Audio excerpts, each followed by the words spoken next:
So, but it's actually all related to things that are going on with the UAP. It's related to what's going on with the rollout of blockchain tech and artificial intelligence, and it's all related to what's going on with AGI, artificial general intelligence. But more importantly, what they're talking about now is artificial super intelligence, and it being backed by the the D-Wave quantum computing power, which there's 5 of which are on the ground. And it's interesting that, you know, this Larry Ellison specifically talks about the rollout of Oracle. I mean, listen, you can't write Project Stargate with Larry Ellison, who creates Oracle, who has said we need omnipresent. This is his language. This is not my language.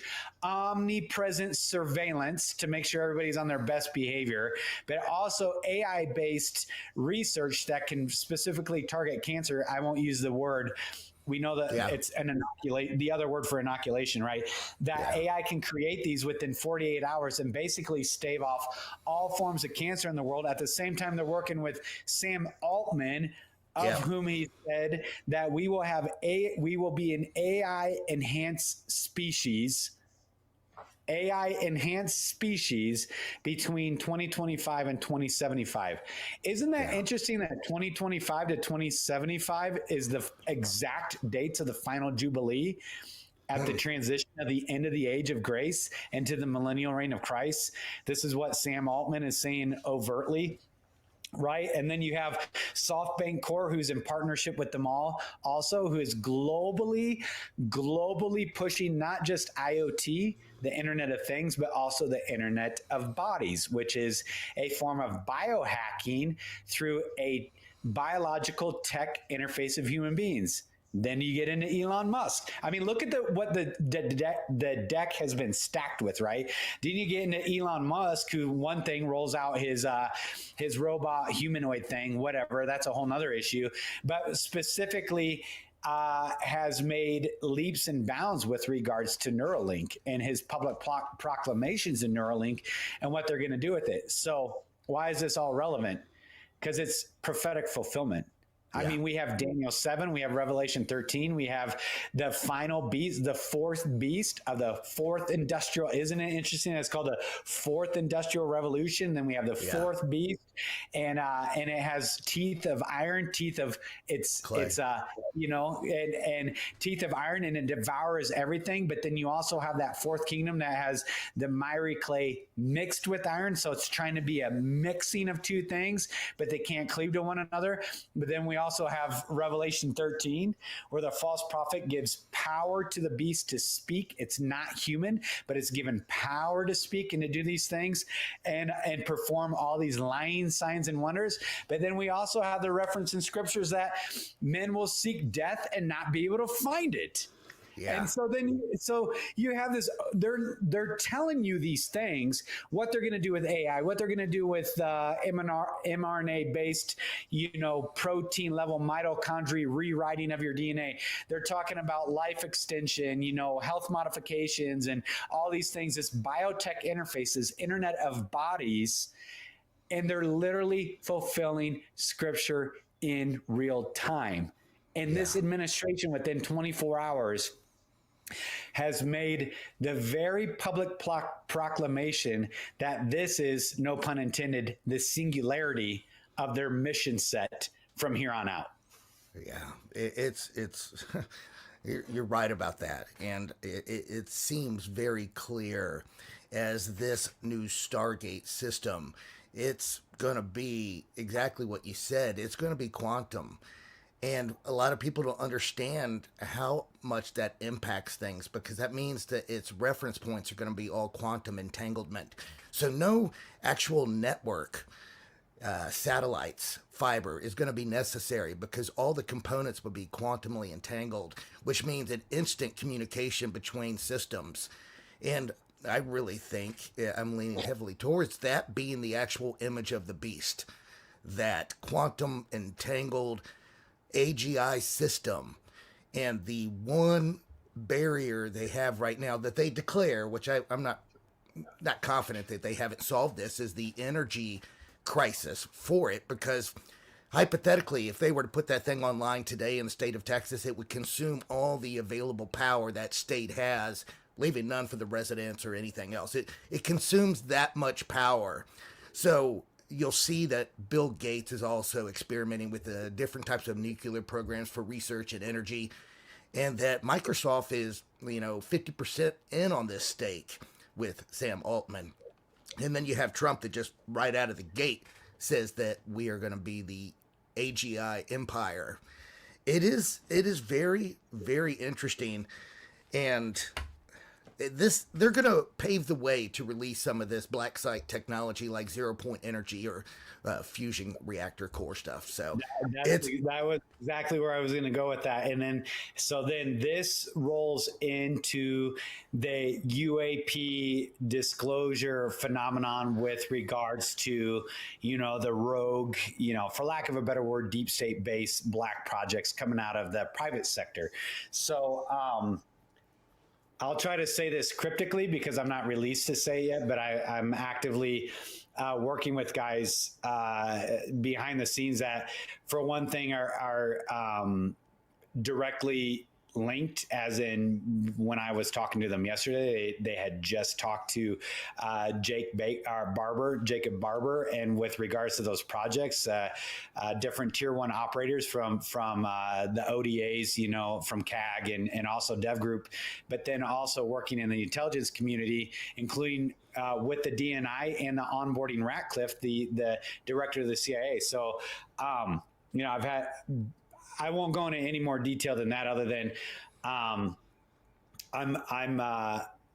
being read in on particular things that are going on with that at literally the highest imaginable levels by God's grace, specifically because they're burdened for the church. That's why I'm being read in, because the Greers of the world and the Barbers of the world and the whatevers of the world and the Elizondos of the world or whatever, they don't possess a biblical worldview. What they're saying is 100% true and factual to their accounting of what they've experienced. Because again, I'm meeting with guys, physically meeting with guys that physically work with those guys and have worked with those guys on multiple different levels.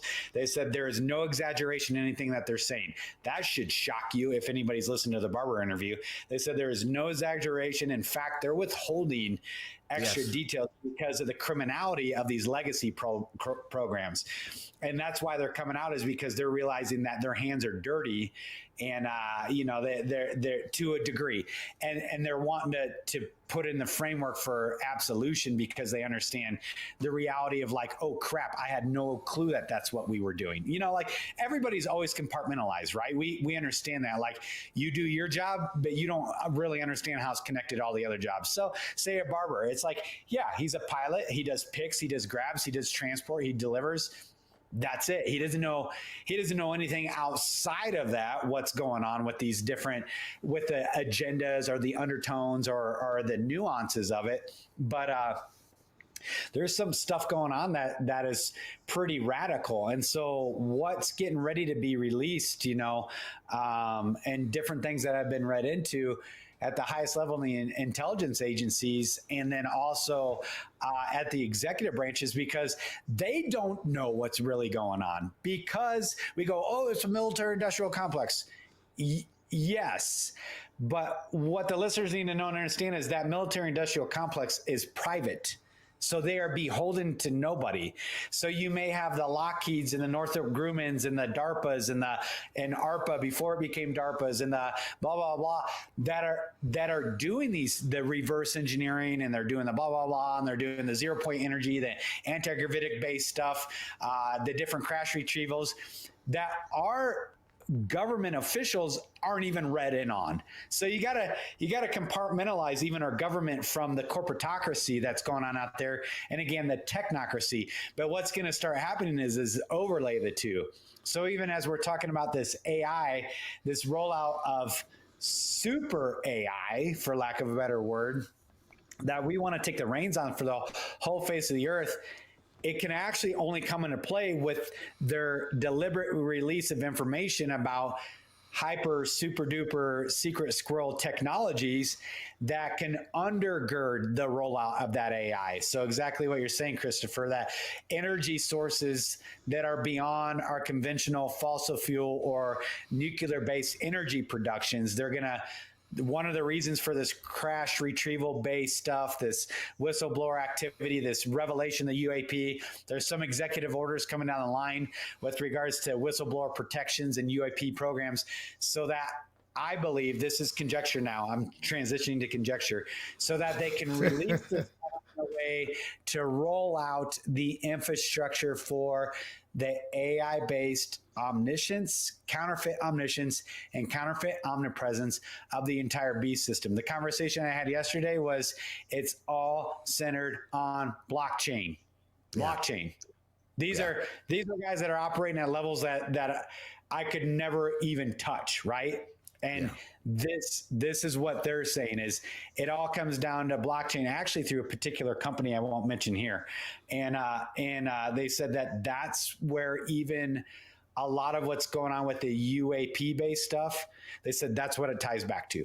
I mean, they're aware of the demonic overtones. They're aware of the deceptive dialectic overtones of it. They understand this at a level that I couldn't even comprehend, you know, trying to keep up with them as they're laying out the framework for this. But they said it is actually all taking us somewhere. And that's why there's a group of people that really they really are authentically whistleblowers. Why? Because the other whistleblowers who they're colleagues with don't have the biblical worldview, and they're not nefariously, but in ignorance, propagating the great deception. That's why they're like, dude, we got to get this out there, because the Greers of the world and the Barbers of the world, not knocking these guys, they're not they don't have the spirit of living God in them. Of course, they're going to operate from their logical, you know, empirical, testimonial based experiences, but there's not a biblical worldview. So when you hear a barber talk about being around this retrieved craft and a feminine aspect deity, euphoria washed over him and is still with him and indwelling in him to this day, he's not lying or trying to deceive people. That was his personal experience.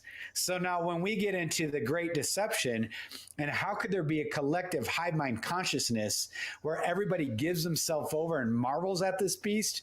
Well, now you know how. Because Barber just told you what he experienced, and it came in him and physiologically rewired his brain and his hormone and his dopamine release and the experience he had. You cannot deny his experience. That's why it's called a testimony. That is his experience. You can't blow holes in it. You can say that was counterfeit and that was a lie and that was the powers of darkness masquerading as angels of light. Now you could say that, but you can't say, no, you didn't experience that. That's a lie. It's like, no, that's what he experienced. So this is going to be coming into full view very soon. And after listening to Barber talk, and this is, I know it sounds discombobulated, but it's related. The AI to the UAP to the Barber things to the other revelations coming out to the Trump inauguration things and the things that he's doing. It's all interconnected.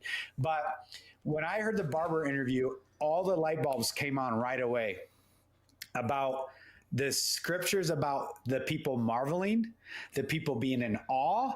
And when everybody is saying peace and security, then sudden destruction will come on the world.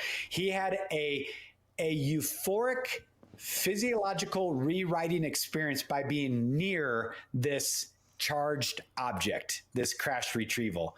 Now think about what they can do, being aware of voice to skull technology, different aspects of neural excitement through ELF, extremely low frequency waveforms.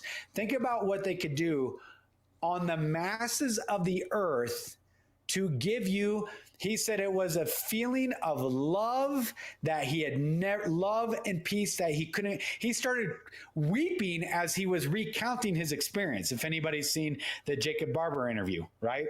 Yeah. And he said, it came into me, it indwelt him. And he gave himself fully over to this.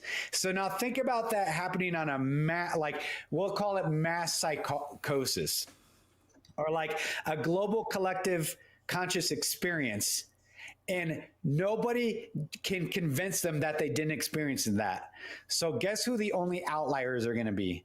The Christians, the authentic Christians that say, no, you didn't experience what you experienced. It's a lie. It's a deception. It's the powers of darkness. Who do you think is going to be the outlier to the progress of the human collective experience unto self-directed evolutionary process of the species to ascend to a higher level of love and enlightenment and a golden age and an Aquarian age and all this stuff? Who do you think is going to be the outlier? It's going to be Christopher.